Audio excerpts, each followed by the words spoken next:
Hey, good morning. Good to be back with you. You know, I don't know about you, but I walk into a bookstore and I see a lot of the same kind of titles speaking to the same thing. And it's about the keys to living a successful life or the ABCs of being more successful, happier, having more energy. I mean, the articles are just endless. And then you go over to the magazine stand, and there's just a proliferation of all kinds of articles. Again, it's just about how to be more successful, how to have the best life.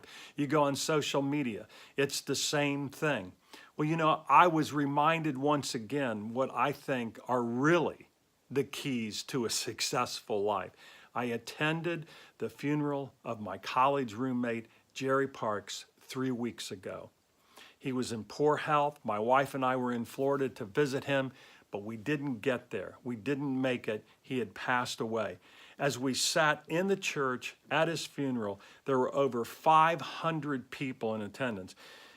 It was spilling into the banquet hall. There were so many people. They had on a video screen. As the pastor talked about our friend, the thing that he talked about in terms of Jerry's life, it was always about others. It was being in service to others. It was about the great relationships that he had built over his lifetime, relationships. And secondly, we're in church. And it was about the relationship that he chose to have with God.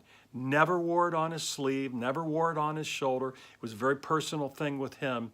But what I took away from that funeral that really inspired me and helped me to take a hard look again at my life is that we're imperfect people. Jerry was not a perfect husband. He was not a perfect friend. He wasn't the perfect businessman. And that's what really made him, I think, the great man that he was. Because every day, just like all of us need to do, he got up every morning, never gave up, never gave in. He took a step. He was always, always able to laugh at himself. And his life was truly about others.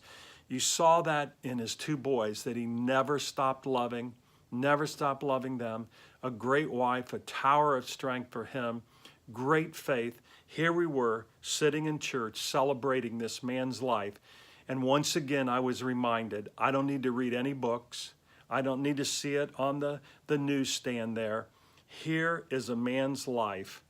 Over 500 people there celebrating his life, knowing that this is another imperfect human being, just like all of us, who built great relationships over his life, and sitting in church knowing that he chose to have a relationship with God. So I'll leave you with those thoughts today.